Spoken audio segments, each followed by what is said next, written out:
To give their offerings. Amen. Thank you, guys. You can take your seats. Amen. Praise the name of the Lord. You guys don't sound excited to be here this morning. You know the number of people who made plans for the first Sunday of the year, and none of them are here. We are here by the grace and by the mercy of God. Somebody shout hallelujah. Amen.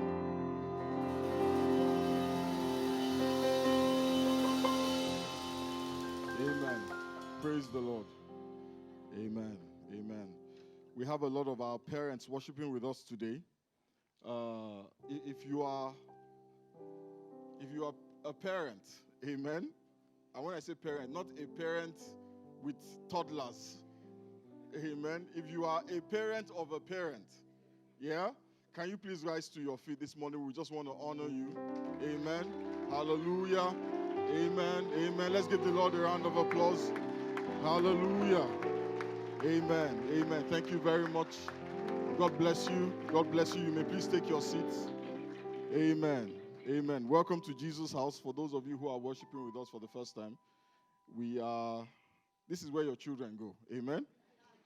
Hallelujah. I hope by the end of the service you will feel better about where they go. Amen. Praise the Lord. Let's turn our Bibles this morning to the book of Matthew, the 9th chapter.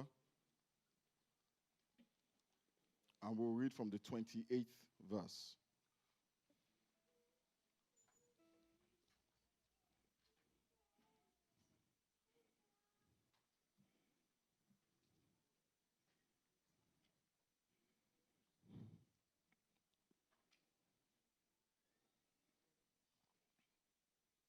Turn to your neighbor, say it's going to be a good year.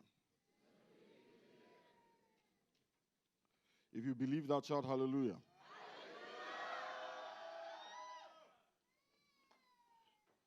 Turn to your other neighbor and say it's going to be a better year.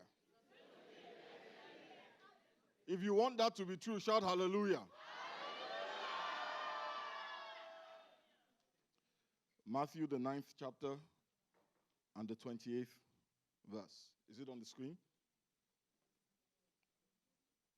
It says, when he had gone indoors, the blind men came to him and he asked them, do you believe that I am able to do this? Yes, Lord, they replied. Then he touched their eyes and, touch anyone, say and said, according to your faith, will it be done to you? I want us to follow the sequence of events that led to these blind men receiving their sight. The Bible says they came to Jesus. They were blind men, so it was clear to Jesus that the only reason why they came to him was because they wanted to receive their sight. But the first question that Jesus Christ would ask them is, do you believe? Do you believe that I am able to do this? And they replied to Jesus, yes. Yes, we believe. We believe that you can do it. Amen? Then the Bible says Jesus Christ touched them and says to them, it shall be done to you according to your faith. Then their eyes were opened. The reason why I asked us to pay attention to the sequence was because I wanted us to see something here. Do you see it? Okay. Anyone else see it other than my wife? Okay, let me show you since you don't see it. For free. Jesus touches them. The Bible says he touched them. And then he says to them, it will be unto them according to their faith. What Jesus Christ was saying to them was that the outcome of his touch, the result of his touch, what happened as a consequence of his touch would be decided not by his touch but by their faith. It says even though he touched them, they still needed faith to receive. He says if they had faith, they would receive their sight. And if they did not have faith, then nothing would happen, even though he touched them. According to your faith, it will be done unto you. You see, what this verse is telling me is the importance of faith. I know that we all know that faith is important because the Bible says that they that come to God must believe that he is and that he is a rewarder of them that diligently seek him. But faith is not just important in terms of interacting with God. Faith is critical to receive from God. Many people don't realize that being blessed by God has two parts. There are two components to receiving a miracle from God. The first one is God's part. The second part is ours. So the reason why I am starting the year by talking about faith is because God has given us a word. God has spoken to us. He has said this is our year to expand and to flourish. This is our year to experience a manifestation of his power. This is the year when he goes before us, like he went before Cyrus, and breaks in sunder the gates of brass. This is our year to rise to the next level. But the truth is that our expansion of flourishing, our breakthroughs, our deliverance, all of those things that we are trusting God for this year, all of those things that God has spoken to us concerning this year, for them to come to pass, our faith is a critical component. It is necessary that we have faith in order to expand and to flourish.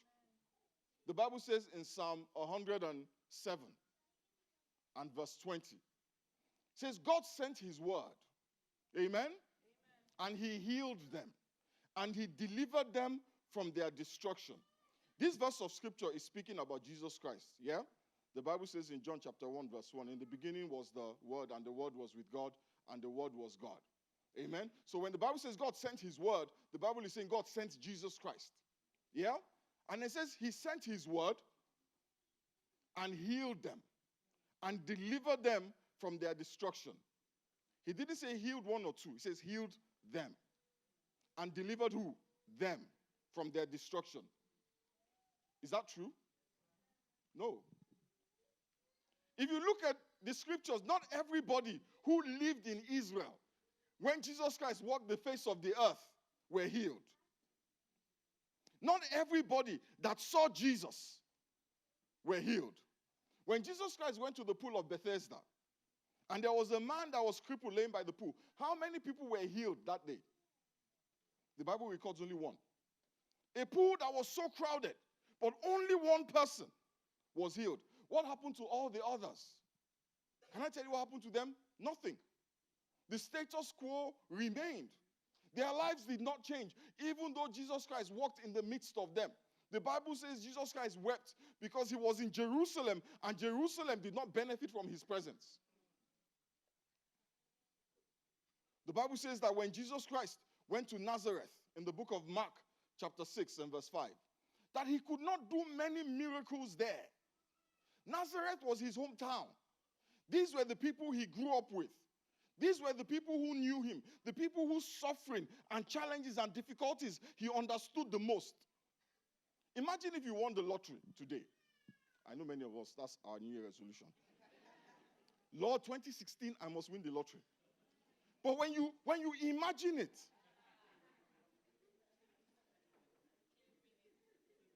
receive it.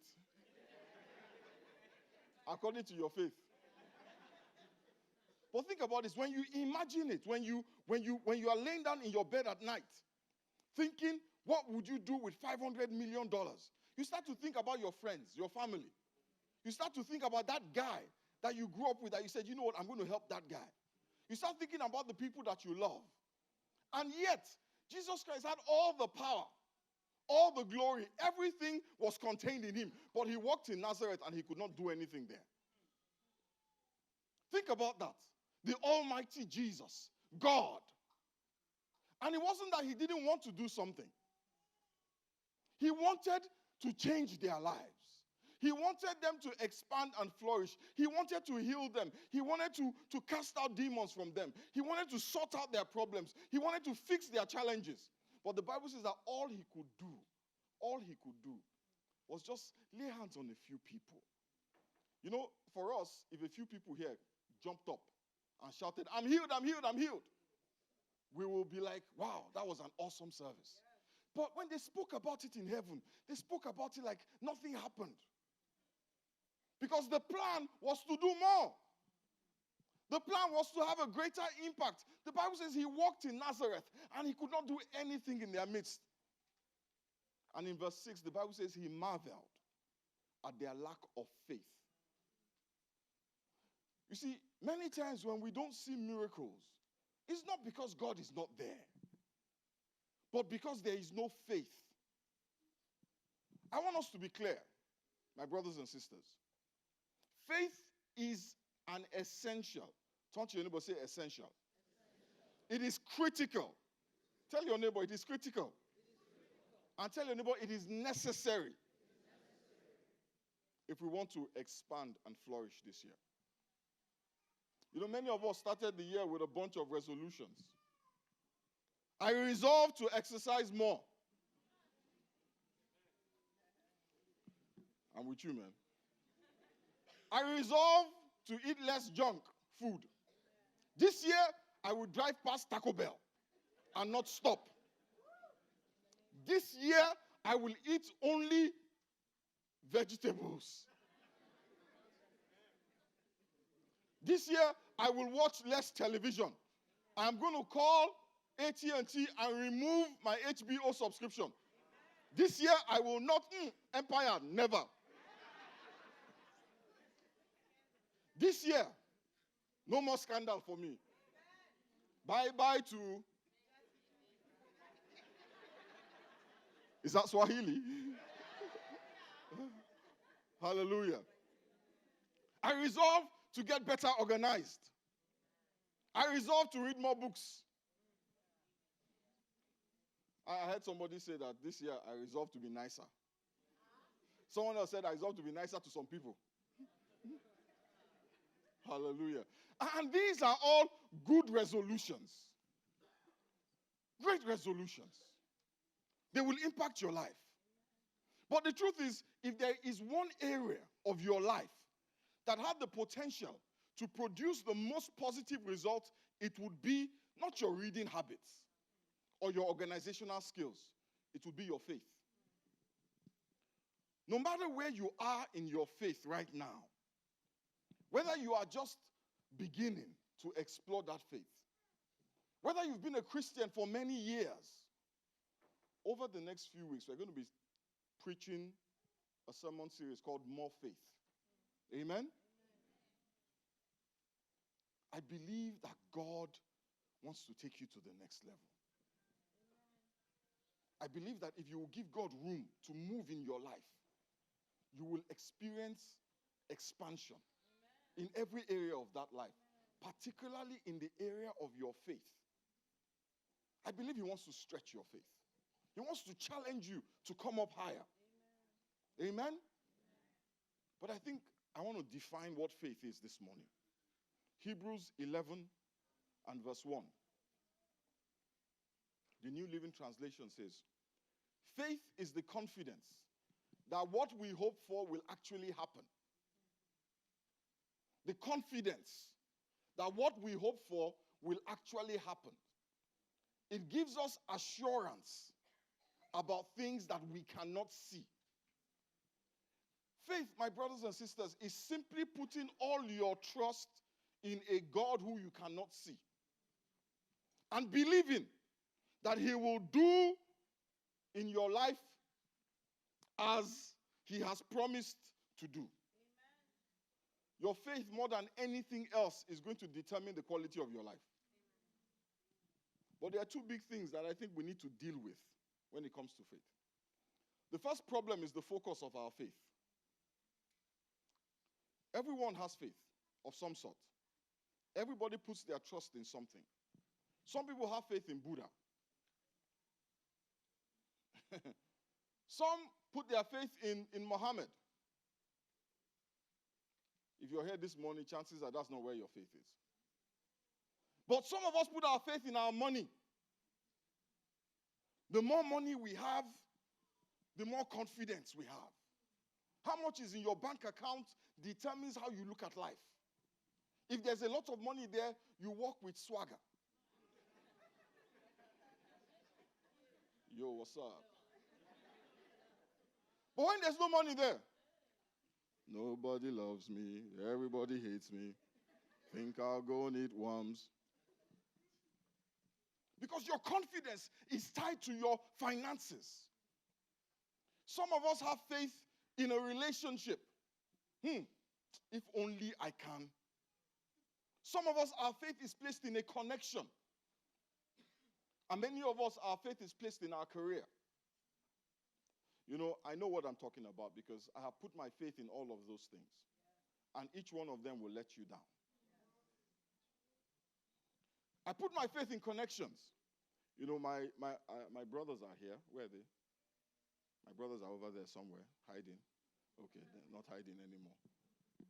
You know, my old man in the 70s and 80s and 90s was a well-connected person.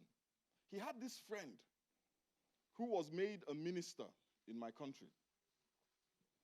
And we went to his friend, and his friend said, okay, well, I decided I wanted to go school in England. I wanted to go study television production in England. So, you know, we didn't have the money, but we had connections. Amen? And so we thought, okay, why don't I get a job with one of the government parastatals? And because they had an office in England, and they would transfer me to the London office. Yeah? And while I'm working in the London office, I can also go to school. Great idea, yeah? So we go to my uncle, the minister, and we said, Uncle, I want to go to England. Oh, he said, no problem, I'll do it for you. Oh, praise the Lord, somebody. He says, but what I need you to do so that, we do it properly is go work in this parastatal for 1 year. Just go there for 1 year. After 1 year, I promise you I will post you to the London office. Oh, I went to church that day and I gave the testimony. Somebody shout hallelujah 7 times. So I stayed at the ports. It was the Nigerian Ports Authority. I stayed at the ports for 1 year. The day it hit 1 year on the dot, I went to my father. I said, Daddy, it's 1 year. He said, yes, let's go and meet your uncle. So we called up uncle. Uncle says, oh, yeah, it's 1 year. I promise I'm going to do it. You know what? I have to go to Abuja now. But when I come back from Abuja, Abuja is the capital of my country. When I come back from Abuja, yeah, I will send the memo to the managing director of the ports, and they will send you to London. It was a done deal. I started packing. Are you hearing me? You know what happened? So the guy goes off to Abuja. We had this conversation with him around 3 o'clock in the afternoon. 9 o'clock, we were watching the news. Guess what? They had fired him. We heard on the news that they had fired the person who I put my trust in. Alas.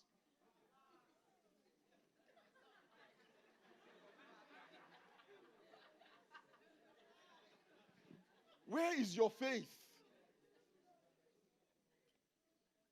Is your faith in men who have no power over their own lives? In a relationship with somebody that can go south tomorrow? Where is your faith? You see, when we put our faith in the wrong things, it can have tragic consequences. Not just for this life, but also for the next life. My faith is only as powerful as the person or the thing that I trust.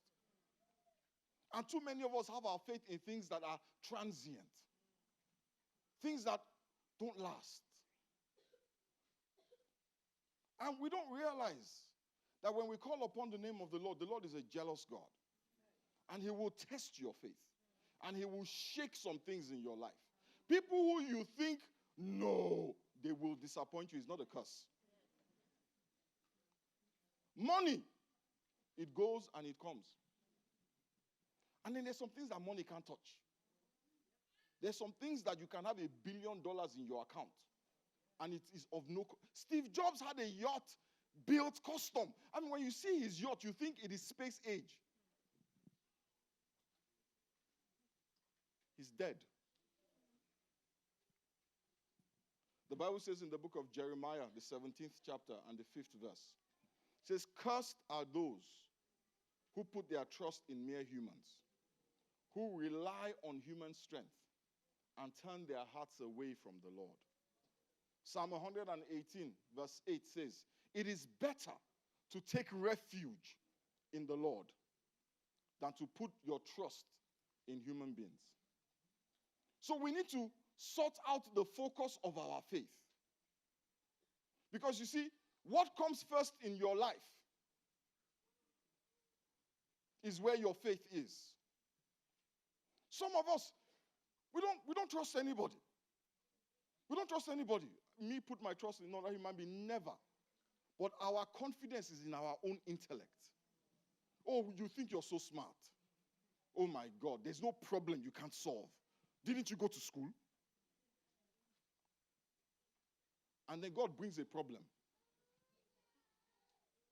That all your intellectual prowess upon which you have based your identity suddenly becomes clearly useless. What is the focus of your faith? You know, you can be an idol to yourself. Many of us don't realize this. We worship ourselves. We will not inconvenience ourselves for anything. And we justify it with a pseudo-theology that has no basis in Scripture. Where is your faith? You see, the second problem that we run into when it comes to our faith, the Bible says in Romans, can you pull it up? Verse 12 and 3. It says, "For I say through the grace given to me, to everyone who is among you, not to think of himself more highly than he ought to think, but to think soberly, as God has dealt to each one a measure of faith." God has given to everybody who calls the name of Jesus a measure of faith, a portion of faith, a certain amount of faith. And what many people don't realize is that that measure of faith, that portion of faith that God has given you, is just enough to get you to the point of salvation. Just enough to drag you across the finish line where you accept Jesus Christ as Lord and Savior. Amen? But you see, that is where many of us stop. That is where our faith stops. Because all we have is the initial measure that we have been given. Oh, I believe I will go to heaven. How many of us believe that here? That when I die, you go to heaven. All of us, we all believe it. Everybody believes it. Amen? All of us believe that our sins are paid for. That's why Jesus Christ died. We believe that. Do you know why we believe it? Because we have a measure of faith to believe it. But I can't seem to move beyond that point. I can't trust God beyond heaven. I can trust him to take me to heaven. I can give. What does it cost me to trust him to take him to heaven? I can trust him for that. But everything else, when it comes to my marriage, no. Let's leave that faith matter alone. When it comes to my finances, don't even mention God. God and business, they don't combine. When it comes to my health, please, I will sort myself out. So our faith, it takes us to the gates of heaven. But you see, we have to spend many years on this earth before we get to the gates of heaven. And that is where we need our faith to grow. Many Christians assume that the faith that you have when you got saved is all that there is. Jesus Christ in Matthew 17 and verse 20 says, if you have faith as small as a mustard seed, then you can say to the mountain, move, and the mountain will move. Clearly, looking at the mountains, we can see that our faith is not even up to a mustard seed.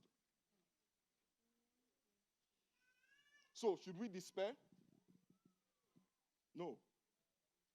The Bible tells us in 2 Thessalonians chapter 1 and verse 3. It says, we ought always to thank God for you, brothers and sisters.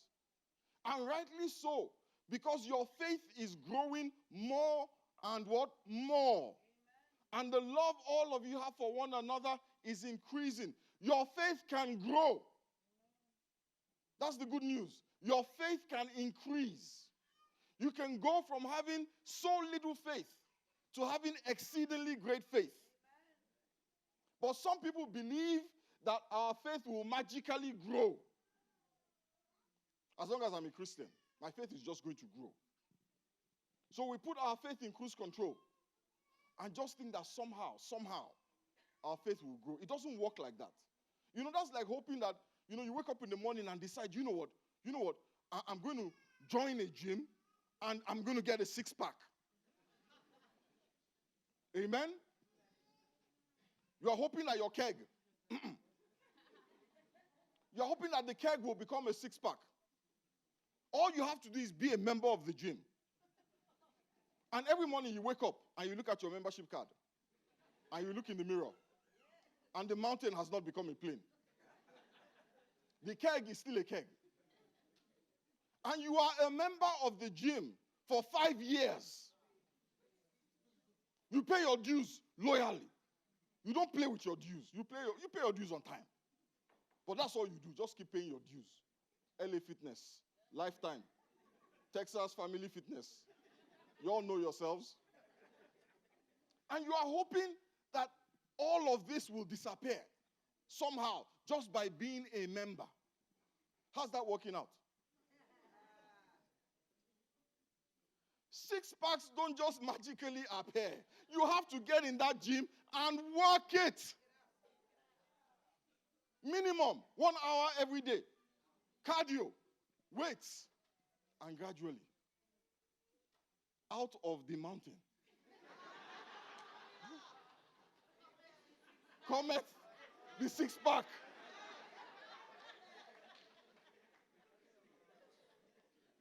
Faith is not static. God did not intend for it to be static. He intended for it to grow. Jesus Christ talked about the faith of the centurion. He says, great faith. Great faith. And then he talked to Peter and said, little faith. You have to work it. It takes a commitment, my brothers and sisters, to grow your faith. I want to challenge you. 2016.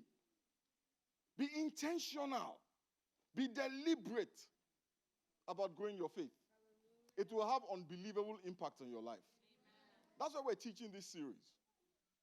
Every week for the next few weeks, I'm going to be talking about how to grow your faith. I'm going to be giving you very practical steps. I don't have enough time to talk about all the things that you need to do. So this is just an introduction. Very practical steps. You can, me, I'm not a theologian. I understand it. But I believe that the gospel, the Bible says, is for us and our children to do. Hallelujah. It's practical. It is relevant to our day-to-day living. So we're talking about how to increase your faith and how to strengthen your faith. Amen? Jesus Christ said, if you have faith as small as a mustard seed, you will say to the mountain, move. And the mountain will move. But if we're not experiencing the word of God, the problem is not with God. It says God is faithful. God never lies. We need to challenge ourselves and not settle. Well, that's just the way it is. That's not the way it's supposed to be. Amen. That's not the way it's supposed to be. We need to challenge ourselves. Faith is a critical component to receiving anything from God. I want us to bow our heads and pray this morning.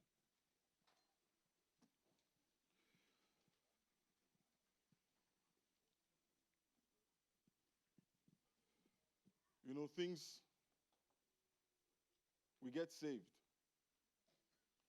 and we receive a measure of faith. And life starts to happen and slowly chip away at even the little faith that we have received. bad things happen. And make that faith even less than we need it to be. There are things in this life that we can't explain. But the Bible says, let God be true. Let God be true. This morning, I want to challenge you to make a commitment to yourself that you will put effort, the same effort you put into everything else in your life, that you will put effort